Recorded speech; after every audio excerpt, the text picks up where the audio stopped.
신약성경 175쪽 신약성경 175쪽 요한복음 16장 5절로 11절의 말씀을 다같이 한음성으로 봉독하시겠습니다. 지금은 내가 나를 보내신 이에게로 가는데 너희 중에서 나더러 어디로 가는지 묻는 자가 없고 도리어 내가 이 말을 함으로 너희 마음에 근심이 가득하였도다. 그러나 내가 너희에게 실상을 말하노니 내가 떠나가는 것이 너희에게 유익이라. 내가 떠나가지 아니하면 보혜사가 너희에게로 오시지 아니할 것이요 가면 내가 그를 너희에게로 보내리니 그가 와서 죄에 대하여 의에 대하여 심판에 대하여 세상을 책망하시리라. 죄에 대하여라 함은 그들이 나를 믿지 아니하며 의에 대하여라 함은 내가 아버지께로 가니 너희가 다시 나를 보지 못하며 심판에 대하여라 함은 이 세상 임금이 심판을 받았음이라. 아멘. 우리 인생은 이 땅 가운데 올 때 저절로 그냥 우연하게 막연하게 던져진 존재가 아니라는 것입니다. 하나님께서 저와 여러분을 이 땅 가운데 보내실 때는 분명한 목적과 계획이 있으셔서 우리를 보내셨는데 사실은 우리가 이 우매하기 때문에 하나님께서 나를 이 땅 가운데 보내신 목적이 무엇인지 잘 모릅니다. 결국은 뭐냐? 하나님 안에 성령이 주시는 지혜를 통해서 구해야 되는 것이죠. 하나님, 내가 이때 무엇을 위하여 살아야 됩니까? 이런 질문을 해야 되는 것 아니겠습니까? 그럴 때 우리가 관계가 더 깊어지는 것이고 서로가 서로 상호 신뢰관계가 이어지는 것이죠. 우리가 결혼을 해서 살아갈 때에도 사실은 상대방을 너무 모르고 사는 사람들이 너무 많아요. 어떻게 보면 이 구습을 따라서 이 옛 사고방식을 가지고 살기 때문에 아내는 집에서 그냥 이 밥이나 하고 이 아이들 양육하고 뭐 이렇게 하는 것이 다인 줄 알고, 또 남편은 마땅히 나가서 돈만 벌어서 갖다 주면 뭐 아내가 알아서 할 것처럼 이렇게 생각하다 보니까 서로 상대방이 무엇을 좋아하는지, 어떤 것에 더 관심이 있는지, 또 내가 어떻게 해주기를 원하는지 이런 대화가 전혀 되지 않는다는 것이죠. 사실 부모와 자녀도 마찬가지죠. 이 자녀들에게 사실 부모는 많은 이야기들을 할 수 있어야 돼요.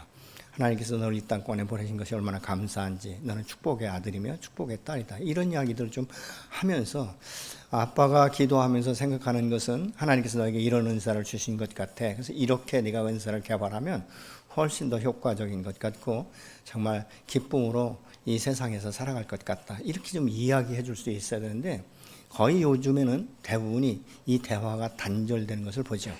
어떤 식당에서 가서 보면 이 아이들에게는 그냥 핸드폰으로 뭐 게임을 보게 하든지 아니면 어떤 그 영상을 보게 하고 자기들끼리 맛있게 음식을 나누는 이런 그 모습들을 보거든요. 그러니까 아이는 그의 사고방식이, 그의 가치관이 어떻게 형성되든지 나는 편하게 식사하고 즐기면 된다, 이런 사고방식을 가지고 있다 보니까 거의 가족이 앉아서 함께 대화하고 서로를 위해서 공유하고 함께 기도할 수 있는 이 시간들이 별로 없는 거예요. 이런 것들이 이제 믿음 안에서도 계속 계승되다 보니까 내가 예수 믿고 거듭난 하나님의 자녀임에도 불구하고 하나님과의 그 관계가 형성되지 않는 거예요. 그러니까 기도하지도 않고 말씀도 보지도 않고 묵상하지도 않고 믿음의 사람들과 함께 교제하지도 않고, 그래서 여전히 내가 예수 믿고 구원 받았으면 나는 천국에 갈 수 있다는 이 확신만 가지면 이제 그 다음부터는 나는 아무렇게나 살아도 천국은 간다는 것처럼 자기 자신을 방치하면서 살아가는 사람들이 의외로 많다, 그 말입니다. 오늘 본문에서도 보면 주님께서는 제자들에게 내가 떠나야 너에게 유익하다, 이렇게 말씀하는 거예요. 그러니까 이 제자들이 갑자기 예수님께서 떠난다는 이 말씀에 기가 탁 막혀버리는 거예요. 아니, 눈에 보이는 주님이 떠나면 우리는 어떻게 살 것인가. 그래서 오늘 본문 5절에 보니까 뭐라고 말씀하고 있습니까? 지금 내가 나 보내신 이에게로 가는데 너희 중에서 나더러 어디로 가는지 묻는 자가 없다, 이렇게 지금 말씀하고 있어요. 여러분, 이 주님과 함께 교제하다가 야, 내가 이제는 아버지께로 떠날 거야. 그러면 왜 떠나시는데요? 왜 가셔야 되는데요? 이렇게 질문을 해야 되는데 이 질문을 하지 않는다는 것이죠. 여기서 지금 예수님께서 떠난다, 이 말은 하나님께서 나를 이 땅 가운데 보내신 때가 되었다는 것이죠. 그 목적을 이루기 위해서는 내가 십자가에 너희의 죄를 위해서 내 몸이 찢겨지고 정말 이 보혈을 통해서 너의 죄값을 대신 내가 지불하고 이제는 너에게 영원한 생명을 주기 위한 그 길을 내가 떠나게 될 것이다, 이렇게 지금 말씀하고 있는데 그걸 묻지 않으니까 제자들은 그 말씀이 두려운 거예요. 왜? 현실적으로 눈에 보이는 예수 그리스도와 함께 동행할 때는 이분이 가는 곳마다 기적이 일어나고 안전뱅이가 일어나고 죽은 자들이 살아나고 이런 역사들이 수없이 일어나다 보니까 예수님만 대우를 받는 것이 아니라 그 주변에 함께 따라다니는 제자들에게도 많은 사람들이 대우를 했을 거예요. 근데 갑자기 이분이 떠난다는 거예요. 그러면 현실적으로 눈에 보이고 내가 손으로 만지고 함께 이 교제했던, 이 눈앞에서 교제했던 이분이 떠나가면 그러면 우리는 어떻게 살 것인가? 굉장히 막막한 거예요. 왜냐하면 주님께서는 그동안 여러 차례 말씀하셨거든요. 내가 때가 되면 떠나야 될 거야. 근데 떠나도 내가 그냥 너희들 홀로 두지 않을 거야. 보혜사 성령을 주실 거야. 요한복음 14장에 가면 계속적으로 말씀하고 있잖아요. 그 보혜사 성령이 너에게 임하면 내가 지금까지 너에게 가르쳤던 것들 다 생각나게 할 것이고 성령이 너희를 깨닫게 하시고 너희 인생을 지도하실 거야. 이런 이야기들을 굉장히 많이 하셨어요. 내가 너희를 고아나 과부처럼 버리지 않을 거야. 그래서 마태복음 28장 같은 데 세상 끝날까지 내가 영원토록 너희와 함께 할 거야. 이렇게 수도 없이 말씀하셨는데 이 말씀을 사실 이 주님과 함께 동행할 때는 귓전을 흘려보내는 거예요. 왜? 오늘 또 주님이 눈에 보였고 내일 또 눈에 보이실 것이기 때문에 그렇게 생각하는 것이죠. 그런데 이 주님께서 지금 그렇게 말씀하시니까 막막한 거예요. 아무도 질문하지 않는 거죠. 여러분, 예수 믿고 십자가의 그 보혈로 구원받았으면 여러분 우리는 질문해야 돼요. 주님, 내가 무엇이건가 나를 이처럼 사랑하셔서 당신의 생명까지 아낌없이 내어주시고 나와 함께 동행하신다고 말씀하십니까? 주님, 내가 이제 새로운 피조물로서 이 세상 가운데 무엇을 위해서 살아갈까요? 그래서 예수 믿기 전에 이 세상적인 가치관을 가지고 내가 세웠던 인생의 목표, 목적 이런 것들은 새로운 피조물이면 새로운 인생을 내가 어떻게 살아갈 것인가는 이제는 내 인생을 책임지시는 나의 주인 되시는 그 주님 앞에 질문하면서 살아가야 된다 그 말입니다. 주님, 오늘 내가 무엇을 하오리까? 주님, 내가 이 자에게 무엇을 전하리까? 이렇게 우리가 질문을 해야 되는데 질문하지 않는 것이죠. 오늘 많은 사람들이 대화하지 않고 자기의 생각, 자기의 의견대로 자기의 인생을 살아가고 다른 사람도 그렇게 판단하는 사람들이 사실 많지 않습니까? 예수님께서 떠나신다 이 말은 나는 이제 십자가를 져야 될 때가 되었다라고 말씀하고 있는 것이죠. 주님이 어디로 왜 가시는지를 묻지 않는다는 것은 지금 눈에 보이는 예수님을 따라가고 있지만 주님이 떠나면 내가 어디로 갈지 알지 못한다는 것과 다를 바가 없는 것이죠. 주님이 십자가를 왜 지셔야 되는지 이 자체도 알지 못하는 것이죠. 여러분, 예수 믿고 거듭났으면 사실은요 그 질문을 하셔야 됩니다. 이런 질문 없이 지금 신앙생활 하시는 분들은 대체적으로 자기 마음과 자기 그 속 사람의 갈등을 느끼거나 어떤 문제가 생겨버리면 대부분 많은 사람들이 신앙 자체를 멈춰버립니다. 그리고 떠나가 버리는 거예요. 왜요? 소망이 없다라고 생각하는 것이죠. 더 이상 주님과 나와의 관계 가운데 연결이 끊어졌다라고 생각하는 거예요. 근데 이것은 누구의 생각입니까? 나의 생각. 근데 이 생각을 누가 넣어주는가? 여호와 하나님께서 넣어주는 것이 아니라 사단의 역사로 인하여서 내 마음을 혼돈시키고 주님과의 관계를 단절시키는, 마치 창세기 3장에 이 하와에게 접근했던 이 사단의 역사가 오늘날도 현존해서 있다 그 말입니다. 그러니까 여기에서 주님께서 이제 그렇게 말을 안 하니까 주님이 한 말씀 더 하시잖아요. 반문하시잖아요. 야, 어째 너희는 내가 한 말에 묶여서 내 마음 가운데 슬픔이 가득 차냐? 6절에 그렇게 질문합니다. 여기서 근심이라는 말은 헬라어로 루페라는 말인데 슬픔, 고통을 의미하고 있어요. 그들의 마음이 슬픔으로 가득 찬 것은 무엇입니까? 그동안 주님이 말씀하신 것에 대한 확신과 신뢰가 없었기 때문에 그런 것이죠. 주님은 요한복음 14장 1절에 분명히 말씀하시죠. 너희는 마음에 근심하지 말라. 하나님을 믿으니 또 나를 믿으라. 요한복음 11장 25절에 이렇게 말씀합니다. 나는 부활이요 생명이니 나를 믿는 자는 죽어도 살겠고 무릇 살아서 믿는 자는 영원히 죽지 아니하리니 이것을 내가 믿느냐? 이렇게 반문하시지 않습니까? 그들은 그 말씀이 어떤 의미인지를 전혀 알지 못하는 거예요. 지금 제자들은 예수님께서 떠나야 한다는 말에 꽂혀서 다른 생각을 전혀 못하는 거예요. 주님께서 그동안 말씀하셨던 것조차도 잊어버렸다 그 말입니다. 주님은 두려워하는 제자들에게 다시 말씀하시죠. 7절에 그러나 얘들아, 내가 떠나는 것이 사실 너에게 유익한 거야. 지금 너희가 근심하는 것은 나와의 영원한 이별이 아니라 잠깐 근심하고 아마 다음에는 오히려 너희가 더 기뻐할 거야. 이렇게 말씀하시죠. 이걸 몰라요. 그러니까 20절로 22절에 보면 이렇게 말씀합니다. 야, 근심은 잠깐 지나가는 것들이야. 그러나 이 근심이 변해서 너에게 기쁨이 될 거야. 예를 들어서 여인이 해산할 때가 가까우면 사실은 한 번도 경험하지 못한 이 여인의 첫 출산은 굉장한 두려움으로 임할 거야. 그렇지만 출산 후에 그 새로운 생명을 하나님께서 선물로 주신 것을 볼 때 얼마나 기뻐하겠느냐. 그것처럼 내가 잠깐 떠나는 것이지 영원히 떠나는 것이 아니야. 오히려 내가 떠나야 너에게 더 유익한 것은 뭐냐면 나는 몸을 입고 있지 않느냐.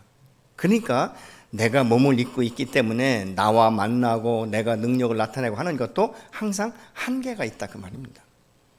왜냐하면 이 성자 하나님이시지만 천지를 창조하신 분이지만 육체를 입고 이 땅 가운데 오시지 않았습니까? 그러니까 이 육체는 항상 한정되어 있어요. 지금처럼 어떤 유튜브가 있어가지고 막 실시간으로 생중계되는 것도 아니고 그렇기 때문에 예수님을 한번 만나려면 예루살렘에 가든지 이래야 만날 수 있지 않겠습니까? 갈릴리로 가든지. 이게 안 된다는 거예요. 그런데 지금 주님께서 떠나신 목적에 대해서 말씀하시죠. 나는 너희의 죄를 도말하기 십자가에 죽게 될 것이고 내가 죽고 다시 부활해서 승천하게 되면 이제는 하나님께서는 내가 아니라 성령 하나님을 너에게 보내실 거야. 근데 그 성령 하나님은 눈으로 보이지 않고 손으로 만질 수는 없지만 말씀을 깨닫게 하시고 진리의 말씀이 너희에게 계속적으로 깨달아지면서 내가 어떻게 살 것을 이야기할 거야. 다시 말하면 내가 떠나서 성령이 너에게 임하면 온 열방 가운데서도 모든 사람이 동시다발적으로 나를 만날 수 있을 것이고 아버지를 깨닫게 될 것이라고 지금 말씀하고 있는 거예요. 그렇기 때문에 내가 가는 것이 잠시 너에게 고통이 될 수 있지만 그것이 유익이다. 이렇게 지금 말씀하고 있죠. 예수님이 계실 때는 사실 이 말씀을 귀로 듣고 눈으로 보고 그러면서 이 말씀이 풀어지기 시작했어요. 그런데 성령이 임하면 이 계시로 기록된 말씀들이 내 안에서부터 풀어지기 시작한다는 거예요. 내 속에서부터 성령의 도심과 성령의 역사심으로 이 말씀이 풀어지기 시작한다라고 지금 주님은 말씀하고 있죠. 그래서 오늘날 우리가 예수 믿고 거듭난 사람 안에 계시로 기록된 말씀들을 눈으로 읽고 묵상할 때 내 안에 성령의 도심으로 인해서 이 말씀들이 풀어지기 시작하는 거예요. 그래서 우리가 말씀을 읽다가도 감동이 되고 말씀을 읽으면서 회개가 일어나고 말씀을 보면서 우리가 기뻐하고 언약의 말씀을 붙들고 아멘이라고 우리가 외칠 수 있게 되는 줄로 믿습니다. 여러분, 주님의 십자가에 죽으시면 영원한 죽음이 아니지 않습니까? 죽음은 곧 생명이지 않습니까? 주님이 떠나지 않으면 보혜사 성령은 오지 않는다라고 분명히 말씀하고 있죠. 예수님이 떠나셔야 보혜사 성령이 우리에게 오시는데 예수님은 이 말씀을 요한복음 14장 18절 19절에 이렇게 말씀합니다. 내가 너희를 고아와 같이 버려두지 아니하고 너희에게로 오리라. 조금 있으면 세상은 다시 나를 보지 못할 것이로되 너희는 나를 보리니 이는 내가 살아있고 너희도 살아있겠습니다. 아멘. 여러분, 예수님은 자신이 이 땅에 오신 목적과 사명을 분명히 아셨습니다. 우리가 이 세상을 살면서 이리 쏠리고 저리 쏠리고 사는 것은 그 속에 가야 될 분명한 목적지가 없기 때문에 방황하고 있는 거예요. 목적지가 정확하면 아무리 풍랑이 인다 할지라도 나침판을 통해서 그 목적지를 찾아가고 등대를 통해서 그 목적지로 항해할 수 있게 되는 줄로 믿으시기 바랍니다. 여러분, 믿음 안에서도 주님과의 관계가 분명하면 현실에 닥쳐오는 이 고난과 이 고통, 이 역경들은 이길 수 있어요. 왜? 나 혼자가 아니라 내 곁에서 나와 함께 동행하시고 나를 붙들고 계시고 지도하시고 때로는 우리에게 다가오셔서 계속적으로 격려하시지 않습니까? 세상 천만 사람의 말보다도 주님께서 나에게 격려하시고 기록된 말씀으로 내게 말씀하시면요, 여러분, 천군만마를 얻은 것보다 더 큰 힘이 되고 더 큰 위로가 되는 줄로 믿으시기 바랍니다. 주님이 십자가 못 박혀 죽으시고 무덤에 묻힐 때 이 제자들은 여전히 두려워했어요. 한 집에 머물러서 아예 나가버리지 않지 않습니까? 그때 주님께서 먼저 찾아오셔서 그들에게 말씀하시기를 평안할지어다, 평강을 먼저 빌어주시지 않습니까? 그리고 당신이 영원히 죽은 것이 아니라 다시 부활한 생명체로 있다는 것을 그들에게 보여주시고 여러 날 동안 그들과 함께 하시다가 승천하시면서 말씀하십니다. 너희는 성령이 너에게 임할 때까지 이 성을 떠나지 말라. 이 사도행전 2장에 보면 그들이 그래서 예루살렘 성 한 가정 가운데 힘써 기도할 때 성령이 불의 혀같이 나타나는 능력을 경험하게 된 줄로 믿습니다. 그래서 여호와 하나님께서는 우리에게 성령을 주시면서 또 한 가지 성령이 하시는 일이 뭐냐? 나를 통해서 세상을 책망하고 이 세상에 대해서 심판하시겠다라고 말씀하고 있습니다. 8절에 그가 와서 죄에 대하여 의에 대하여 심판에 대하여 세상을 책망하시라. 여기서 책망한다 이 말은 세번역 성경은 잘못을 깨우치게 한다 이런 의미로 번역이 되어 있습니다. 책망은 그렇기 때문에 단순히 잘못을 지적질하고 꾸짖는 것만을 의미하지 않습니다. 진실을 알 때까지 사람의 마음을 계속 두드리고 움직이셔서 흔든다는 의미를 여기에 포함하고 있어요. 성령이 세상에 오셔서 우리에게 진리를 알 수 있도록 깊이 역사하신다는 뜻을 가지고 있는 것이죠. 세상 사람들은요, 자신이 진리라는 것을 전혀 깨닫지 못할 뿐만 아니라 이해가 되지 않는다라고 말합니다. 요한복음 14장 17절을 보시겠습니다. 그는 진리의 영이라. 세상은 능히 그를 받지 못하나니 이는 그를 보지도 못하고 알지도 못함이라. 그러나 너희는 그를 아나니 그는 너희와 함께 거하시며 또 너희 속에 계시겠습니다. 이 죄에 대하여라 하면 이 구절은 말씀하죠. 그들이 나를 믿지 아니하며.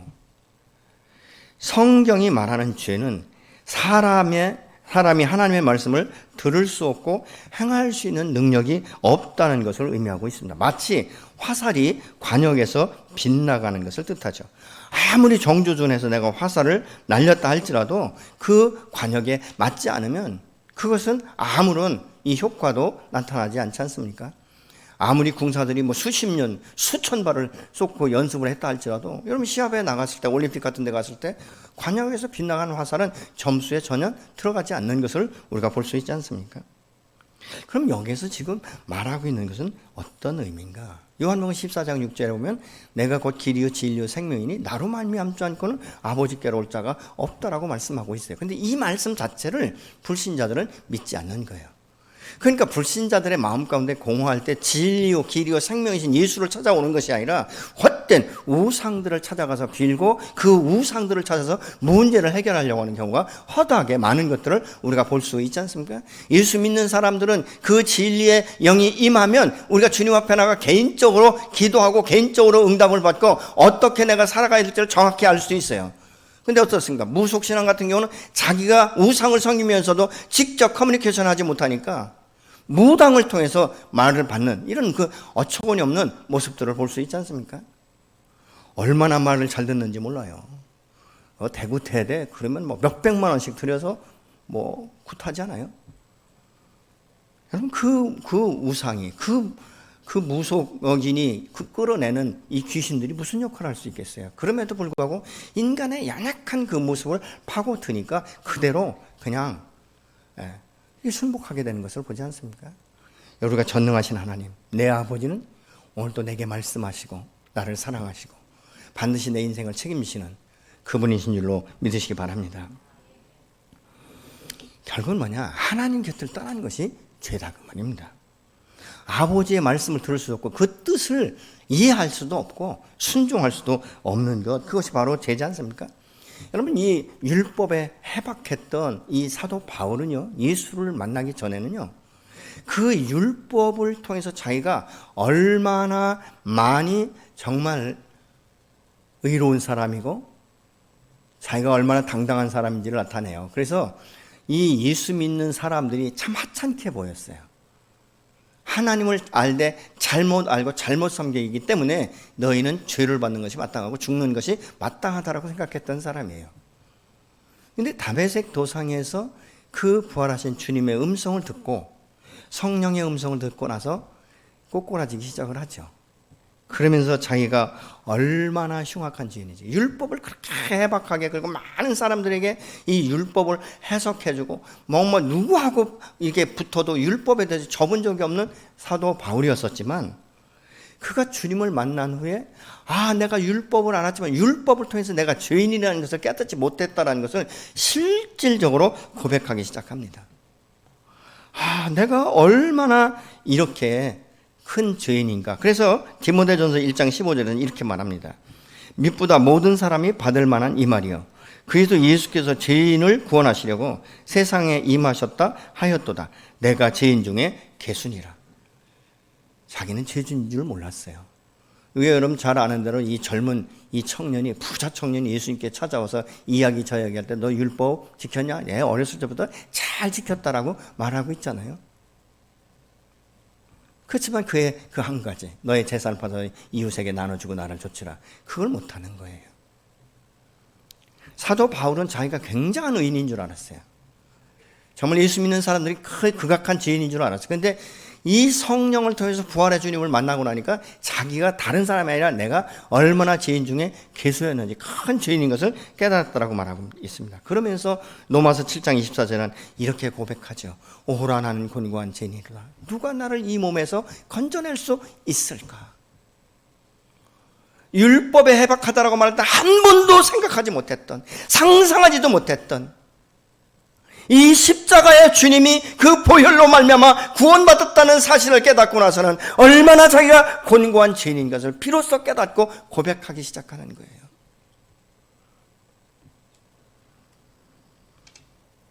그러면서 이 예수 그리스도의 보혈로 씻김 받지 않고는 죄사함을 받을 수 없다는 사실을 바울은 고백을 합니다. 10절에 의에 대하여 하면 내가 아버지께로 가니 너희가 다시 나를 보지 못할 것이요. 의는 우리가 세상 사람들이 말할 때 선행을 주로 말을 합니다. 그래서 우리가 전도하다 보면 나는 예수 믿는 사람들보다 더 많은 선을 행했고 정말 불쌍한 사람들을 구제했고 이런 이야기를 굉장히 많이 늘어놓습니다. 그러나 여러분, 주님이 말씀하시는 의는 선행이 아니에요. 도덕적이나 율법적으로 깨끗하고 정결하냐? 그게 아니에요. 이 세상 가운데 의인은 하나도 없다라고 로마서는 말씀합니다. 그러면 누가 의인가? 예수 그리스도만이 의인이라는 것입니다.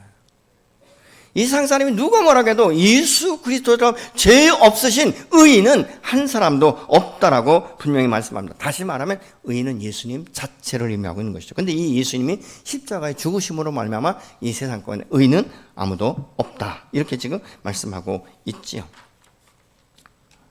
십자가에 못 박힌 것은 당연한 것으로 세상의 사람들이 여겼지만 예수님이 십자가에 달려 죽으신 후에 의인이 하나도 없게 됐다는 것을 후에 깨닫게 되죠. 로마서 3장 10절을 보시겠습니다. 기록된 바 의인은 없나니 하나도 없으며 깨닫는 자도 하나님을 찾는 자도 없고. 의인은 죄성을 가진 인간으로는 인정받을 만한 것이 하나도 없지만 의로우신 이 하나님께서 예수 그리스도를 믿음으로 말미암아 우리를 의롭다라고 칭하신다라고 로마서 5장 1절은 이렇게 말씀합니다. 그러므로 우리가 믿음으로 의롭다 하심을 받았으니 우리 주 예수 그리스도로 말미암아 하나님과 화평을 누리자. 고린도후서 5장 21절에서는 하나님이 죄를 알지도 못하시는 일을 우리를 대신하여 죄를 삼으신 것은 우리로 하여금 그 안에서 하나님의 의가 되게 하려 하심이니라. 아멘. 우리는 의로울 수 없지만 의로우신 하나님께서 우리의 죄를 예수 그리스도의 보혈로 정결케 씻으신 후에 의롭다라고 칭하시기 때문에 오늘 저와 여러분이 하나님 앞에 의롭다고 칭함받는 자로 세움받게 된 줄로 믿습니다. 전적인 하나님의 은혜죠. 11절 뭐라고 말씀합니까? 심판에 대하여 하면 이 세상 임금이 심판을 받았습니다. 심판은 한 사람의 가치를 판가름하는 것이에요. 그런데 오늘 본문에 보면 이 십자가를 지신 이 주님이 세상 임금을 심판하셨다, 이렇게 말씀하고 있어요. 이걸 보면 이 세상의 임금을 통해서 사실은 예수님께서 십자가에 못 박혀 죽도록 내어준 것 아니겠습니까? 세상적으로 보면 세상 임금이 예수님을 이긴 거예요. 근데 왜 이 성경은 지금 심판에 대하여 함은 이 세상 임금이 이미 심판을 받았다라고 말씀하고 있는가? 십자가에서 세상을 주관하는 이 공중권세 잡은 자, 이 사단의 머리를 바로 예수님께서 깨뜨리셨기 때문에 지금 말하고 있는 것이죠. 세상의 공중권세 잡은 자의 세력은 이미 예수 그리스도께서 십자가에 죽으실 때 죄사함, 이 모든 사람의 죄값을 대신 지불하면서 공중권세 잡은 이 사단의 머리를 깨뜨렸기 때문에 이미 주님께서 승리하신 줄로 믿습니다. 그렇기 때문에 예수님이 십자가에 죽으시면 결국은 망한 것이 아니라, 죽음이 아니라 오히려 공중권세 잡은 자, 죄인들을 노예처럼 삼고 움직여대는 이 세상의 공중권세 잡은 사단의 머리를 깨뜨렸다라고 말씀하고 있죠. 완전하게 박살을 낸 것입니다. 그렇기 때문에 예수 믿고 거듭난 사람들, 성령이 그 안에서 역사하는 것을 믿는 사람들에 의해서 어둠의 권세를 매고 푸는 권세를 주신 줄로 믿습니다. 그래서 우리가 어둠을 명령할 수 있는 것입니다. 영적 전쟁의 승리자로 저와 여러분이 시험을 받게 된 줄로 믿으시기 바랍니다. 근데 이 주님은 얼마나 이 생명의 그 능력이 있느냐면, 그 십자가에 달리셨을 때 옆에 있는 한 강도가 이렇게 말하지 않습니까? 주여 당신의 나라에 임할 때 나를 좀 기억해 주십시오. 그때 주께서 말씀하시죠. 누가복음 23장 43절에 보면 내가 오늘 나와 함께 낙원에 있으리라. 확정적으로 말씀하시는 거예요. 예수님은 마지막 순간까지도 한 영혼을 하나님의 나라에 임할 수 있는 생명력을 그에게 주신 줄로 믿습니다. 이 성령이 또 우리에게 임하신 목적이 있다면 바로 사도행전 1장 8절의 말씀입니다. 성령이 너에게 임하면 예루살렘과 온 유다와 사마리아와 땅끝까지 이르러 복음의 증인이 될 것이다라고 말씀하고 있지 않습니까? 여러분, 베드로나 이 예수님의 제자들은 사실 성령이 임하기 전까지는 엄청나게 두려움에 떨던 사람들이에요. 오히려 밖에 나가지도 못했던 사람들이에요. 근데 성령이 임하시면 이 말씀대로 이 사도행전 2장에 성령이 강력하게 임하니까 이 사도 베드로가 밖에 나가서 복음을 선포하는데, 거기에 죄에 대해 의에 대해 심판에 대해서 선포할 때 하루에 2,000명씩 5,000명씩 회개하는 역사가 일어나지 않습니까? 이게 바로 성령의 능력이에요. 오늘날도 우리가 생명의 복음을 증거해야 되는데 이것이 증거되지 않는 것은 무엇인가? 내 안에 아직도 주의 성령의 능력이 있다는 것을 우리가 신뢰하지 않든지, 아니면 나만 구원받았으면 다 됐다라고 생각하는 이 착각, 이 오해 때문에 혹시 그런 것 아니겠습니까? 성령은요, 한 사람의 유익을 해서 이 땅 가운데 오신 것이 아니에요. 내가 예수 믿고 내 안에 성령이 충만하고 방언을 말하고 유창한 기도를 하고 애언을 말한다 할지라도 나만을 위한 것이 아니라 그 말입니다. 어떤 분들을 만나면 이렇게 말을 합니다. 내가 하루에 10시간씩 기도하고 5시간씩 성경을 보고 하나님의 말씀을 주야로 묵상하고, 근데 하나님께서 기가 막히게 내게는 이런 말씀을 주고 이런 능력을 나타낸다고요. 근데 실상 그의 삶과 그의 행동의 모습을 보면 전혀 아니에요. 입과 삶이 다른 것을 우리가 많이 볼 수 있다 그 말입니다. 얼마 전에 제가 한 목사님을 만났어요. 근데 그 목사님이 이러는 거예요. 내가 하루에 성경을 5시간씩 보고 기도를 3시간 4시간씩 하고 성령의 사역을 하고 이런 말씀 하시더라고요. 여러분, 하는 것 다 좋아요. 그렇게 하는 거 좋습니다. 하는 목적이 뭐냐는 것입니다. 내가 하나님을 알면 알수록 내 영혼이 예수 안에서 거듭나 진리 가운데 자유를 얻은 것처럼 내 곁에 있는 죽은 영혼들을 보기 시작하는 거예요. 그들을 볼 때 긍휼히 여기는 마음, 그래서 내 마음 가운데 그냥 눈물이 나는 거예요. 한 저 영혼도 구원받아야 되는데 하나님 어찌합니까? 나는 입술이 뻣뻣합니다. 하나님, 나는 복음을 제대로 증거할 수 없습니다. 때는 우리가 그렇게 고백을 하죠. 성경은 제가 잘 모릅니다. 아니에요, 여러분. 그렇게 말씀하시면 안 됩니다. 왜냐하면 분명히 말씀합니다. 요한복음 14장 26절을 보시겠습니다. 보혜사 곧 아버지께서 내 이름으로 보내신 성령, 그가 너희에게 모든 것을 가르치고 내가 너희에게 말한 모든 것을 생각나게 하시리라고 말씀하고 있어요. 성령이 우리에게 임하면 말씀들이 풀어지며 능력이 나타나게 된 줄로 믿습니다. 그럼 복음은 언제 어떻게 전해야 되는가? 에스겔서 2장과 3장을 보면 여호와 하나님께서 에스겔을 세우시면서 이렇게 말씀합니다. 에스겔아, 내가 너에게 명령한 것을 그들이 듣든지 아니 듣든지 때를 얻든지 못 얻든지 너희는 내 말을 선포하라고 말씀합니다. 이것이 믿음의 사람의 모습이에요. 내가 예수 믿고 구원받았는데 지금까지 신앙생활을 한 사람도 전도하지 못했다. 여러분 이건 부끄러운 줄 알아야 돼요. 왜요? 내 안에 기쁨이 있고 내가 죄에서 자유함을 얻었고 정말 진리 가운데 내가 자유함을 얻고 내 배에 생수의 강이 넘쳐나는 것처럼 그렇다면 우리는 복음을 전할 수밖에 없지 않습니까? 요한복음 4장의 사마리아 여인은 인간적으로 보면 굉장히 기구한 운명입니다. 그렇지 않습니까? 이 세상 나그네 길을 살아가면서 한 여인이 5번 재혼을 했다는 것은 참 인생으로 말하면 굉장히 비참하죠. 비극적인 것이죠. 근데 그가 예수를 만나고 나서는 어떻습니까? 마을로 뛰어 들어갔어. 오늘날 내가 진리 가운데서 메시아를 만났다.